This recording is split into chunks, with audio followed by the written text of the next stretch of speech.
Mirsa, baru saja Kapolri melakukan konferensi pers terkait perkembangan terbaru dari penyelamatan Kapolda Jambi yang sudah berhasil dilakukan pada hari ini bersama dengan rombongan. Oke, Bang. Seluruh rombongan Kapolda Jambi setelah berhasil dievakuasi tadi langsung dibawa ke Rumah Sakit Bayangkara Jambi. Dan tadi Kapolri menyampaikan bahwa upaya evakuasi berhasil dilakukan melalui jalur udara.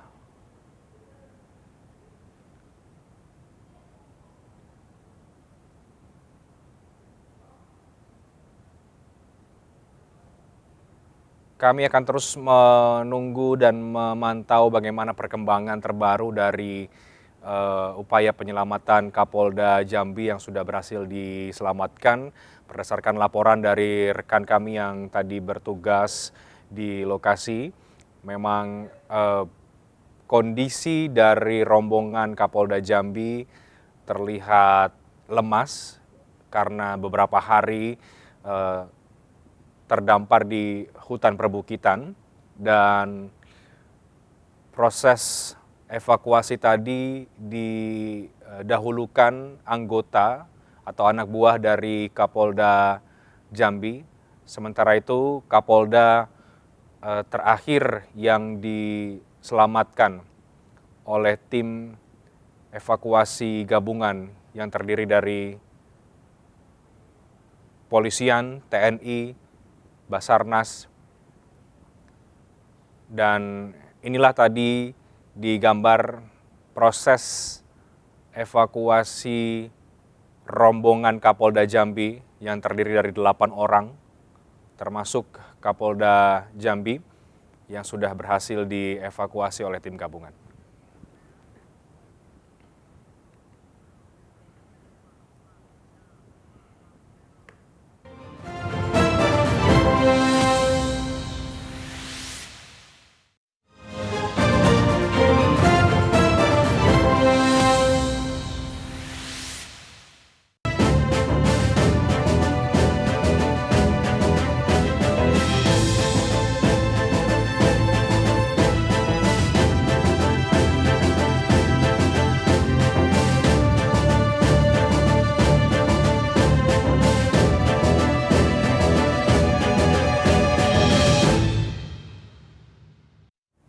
Hasil survei Litbang Kompas terbaru menunjukkan Partai Perindo merupakan partai politik non-parlemen dengan elektabilitas tertinggi. Perindo tercatat memiliki elektabilitas sebesar 4,1%, melampaui ambang batas untuk masuk ke parlemen sebesar 4%.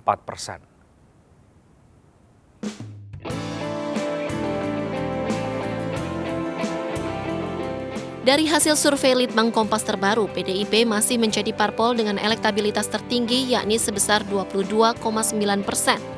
Disusul oleh Partai Gerindra dengan 14,3% dan Partai Golkar dengan 9%. Sedangkan di papan tengah terdapat Partai Demokrat dengan elektabilitas 8,7%, diikuti oleh Partai Nasdem dengan 7,3%, Partai Kebangkitan Bangsa atau PKB dengan 6,1%, dan Partai Keadilan Sejahtera PKS dengan 4,8%. Elektabilitas Perindo di angka 4,1% unggul dari dua partai parlemen yaitu Partai Persatuan Pembangunan dengan perolehan 2,3% dan Partai Amanat Nasional sebesar 1,6%. Partai Perindo juga unggul jauh dari parpol non-parlemen lainnya yang disurvei, misalnya Partai Hanura, Partai Bulan Bintang, dan Partai Solidaritas Indonesia. Survei elektabilitas Partai Perindo Januari 2023 naik signifikan dari 1,2% pada pemilu 2019 menjadi 4,1% pada Januari 2023. Survei Litbang Kompas memiliki kepercayaan publik 95% dengan margin of error kurang lebih 2,83%. Tim Liputan iNews melaporkan. Dan nama Ketua Umum Partai Perindo Haritano Sudibyo tercatat masuk dalam 5 besar daftar Ketua Umum Partai Politik terpopuler di Indonesia. Haritano berhasil mengungguli sejumlah nama ketum parpol lainnya seperti Erlangga Hartarto, Muhaimin Iskandar, hingga Zulkifli Hasan. Berdasarkan survei Litbang Kompas, Haritano Sudibyo tercatat memiliki tingkat popularitas mencapai 46,6%, Capaian itu pun berhasil mengantarkan Haritano masuk dalam jajaran 5 besar ketum parpol terpopuler bersama dengan Megawati, Prabowo Subianto, Agus Harimurti, dan Surya Paloh. Tingkat popularitas Ketua Umum Partai Perindo itu berada di atas para ketum parpol lainnya seperti Erlangga Hartarto, Muhaimin Iskandar, Giring Ganesa, Yusril Iza Mahendra, hingga Zulkifli Hasan. Litbang Kompas menyampaikan bahwa kekuatan dari sosok tokoh atau ketum parpol membuat potensi elektabilitas partai pun terbuka lebar untuk lebih berkembang.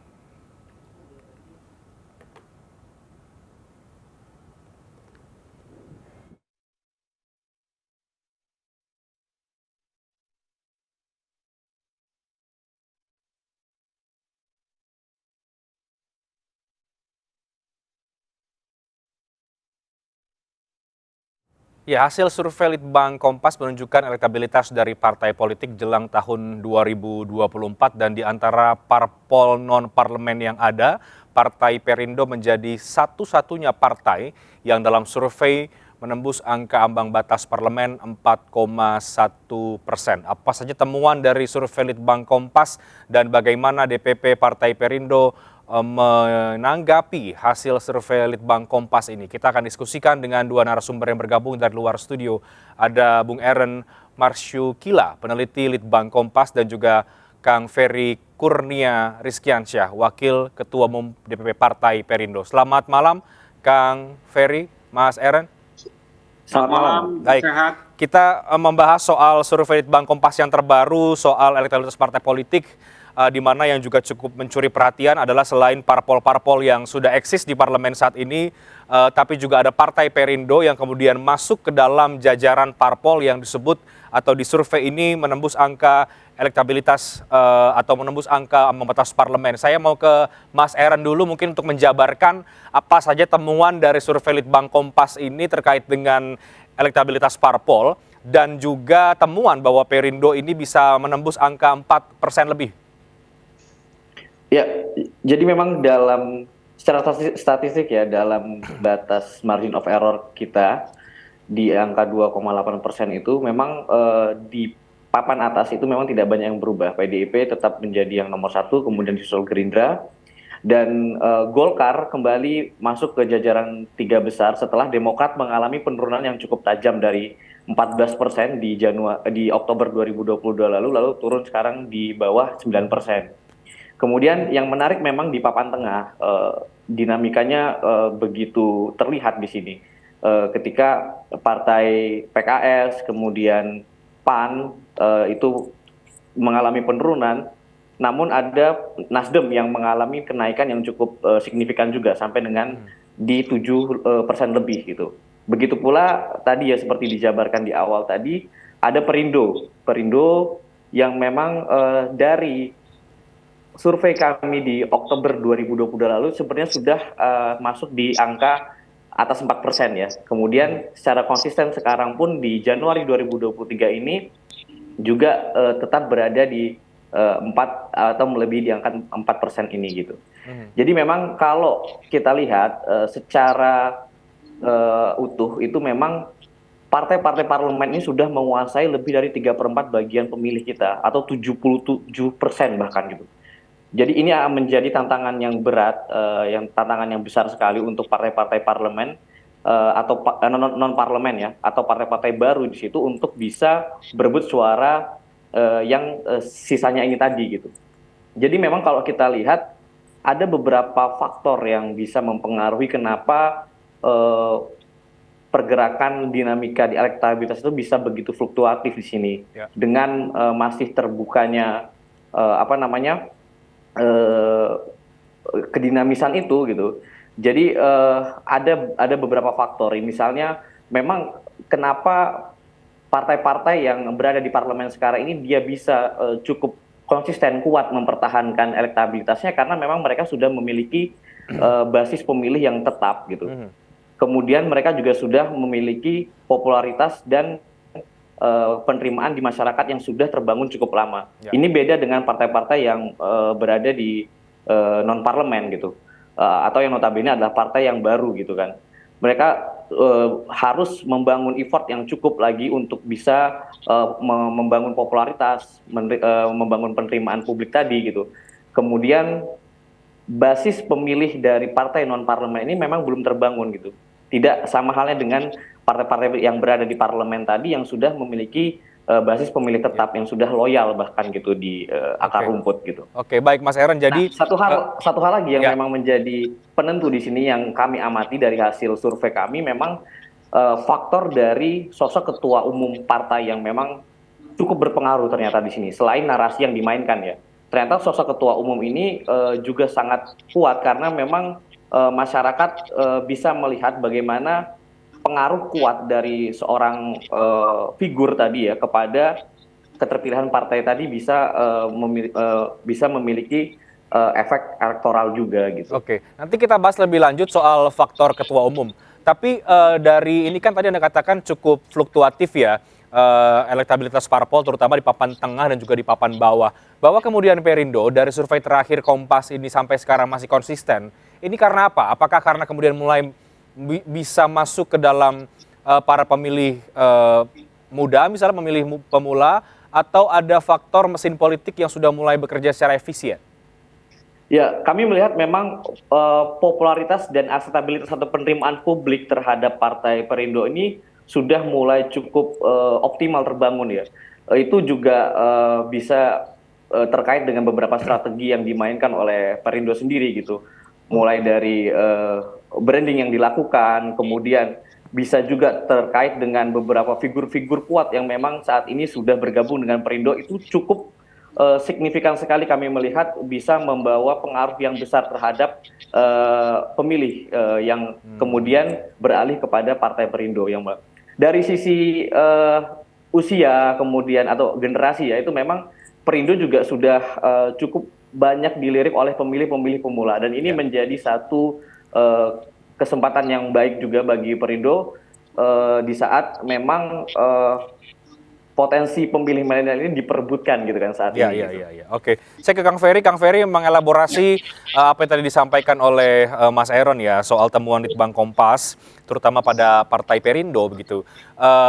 Perindo mulai dilirik oleh pemilih pemula, ini juga sebetulnya sudah banyak kita bahas, dan juga ada faktor atau variabel lain soal sudah mulai diterima oleh masyarakat, ada tokoh-tokoh kuat yang bergabung di sana. Bagaimana kemudian DPP Partai Perindo menanggapi, merespon temuan Litbang Kompas ini, survei ini yang sejak survei yang terakhir sampai yang sekarang Perindo tetap konsisten menembus angka 4%? Iya, saya pikir ini satu kemurnian survei ya. Kita apresiasi dengan survei Litbang Kompas ini menjadi satu catatan penting bagi kita untuk gerak politik kita di tahun elektoral yang memang sekarang sudah mulai kita terus panaskan seperti itu. Ini menjadi poin yang sangat penting dan sangat strategis terkait dengan soal ini. Dan yang paling pasti adalah bahwa ini menjadi catatan bagi kami bagaimana upaya-upaya kita untuk melihat sisi-sisi mana saja yang memang menjadi hal yang kuat, hal yang memang perlu kita dorong lebih lanjut, ataukah memang yang menjadi perhatian secara serius. Itu menjadi hal yang sangat penting. Seperti misalnya gini, terkait dengan soal popularitas kita berada di posisi nomor 7. Terkait dengan aksesibilitas kita berada di posisi 5. Ini kan satu catatan penting yang nanti harus kita geser kepada posisi elektabilitas. Nah, ini hal-hal yang saya pikir menjadi satu faktor penting.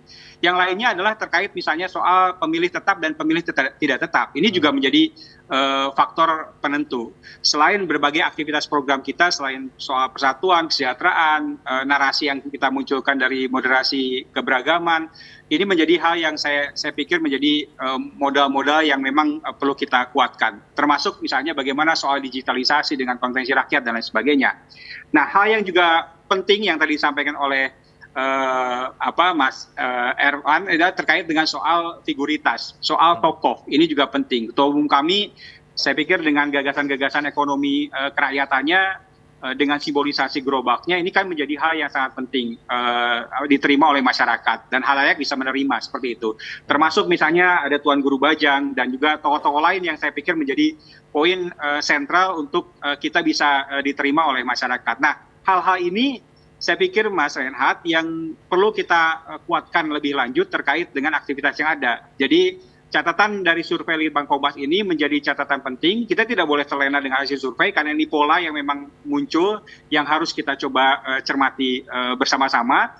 Tentunya harus kita lakukan dengan gerak-gerak politik kita sampai tingkat akar rumput, tingkat yang paling bawah seperti itu. Itu yang memang harus kita coba kuatkan. Apalagi kita sudah 1 tahun berjalan menuju ke 14 Februari 2024. Jadi di tahun elektoral ini bagaimana segenap daya upaya itu memberikan insentif elektoral yang baik bagi Partai Perindo sehingga Partai Perindo betul-betul bisa diterima secara lebih nyata oleh masyarakat secara luas. Ya, Seperti itu. termasuk tadi yang Mas Heron katakan bahwa di antara partai non-parlemen lainnya ya, partai parlemen kan tentu sudah punya basis masanya sendiri. Tapi Perindo muncul karena ada basis pemilih muda, pemilih pemula yang berhasil ditarik begitu, berhasil dilirik dan melirik kemudian Partai Perindo. Artinya ini juga menjadi pasar elektoral yang juga dijajaki oleh Perindo ya, Kang Ferry, terhadap pemilih pemula, pemilih muda yang nanti di 2024 jumlahnya mendominasi. Ya, jelas Mas Renhat. 53,8% pemilih milenial.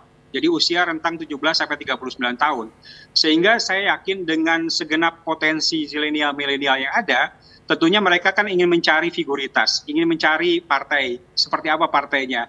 Banyak partai yang memang ada sekarang, 18 partai mana yang nanti akan dilirik untuk nantinya tidak hanya soal popularitas dan akseptabilitas saja, tapi bagaimana elektabilitas, tingkat keterpilihan yang memang muncul di generasi milenial dan zilenial itu sendiri. Jadi ini yang memang menjadi poin yang cukup strategis yang juga harus kita coba kuatkan di dalam aktivitas yang ada. Tentunya dengan berbagai macam strategi, program dan juga hal-hal lain yang memang secara mendasar itu sampai dengan tingkat paling bawah, baik itu di DPW, DPP dan di DPD dan sampai tingkat akar rumput seperti itu.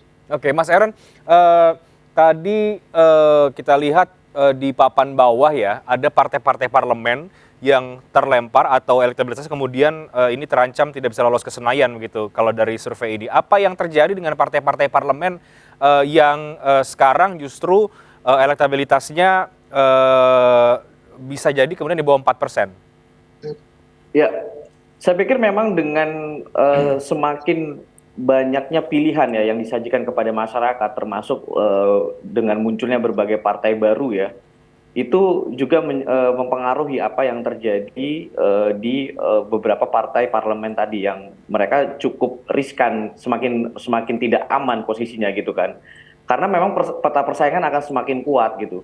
Di saat memang partai-partai terus berlomba untuk bisa terus mendapatkan simpati publik, terus melakukan upaya-upaya supaya bisa menggenjot popularitas gitu kan, dengan berbagai strategi yang dilakukan, partai-partai yang memang bisa menunjukkan satu bentuk atau pembawaan dari hal baru gitu ya, yang membawa hal baru, membawa perubahan gitu, itu saya pikir akan juga mudah sekali dilirik oleh masyarakat kita gitu. Jadi masyarakat saat ini, apalagi tadi kalau kita berbicara dengan basis pemilih milenial yang sangat besar sekali gitu ya, tentu mereka ini adalah pemilih-pemilih yang sangat realistis, yang sangat bisa mengukur apa yang seharusnya mereka pilih gitu. Dengan apalagi dengan akses informasi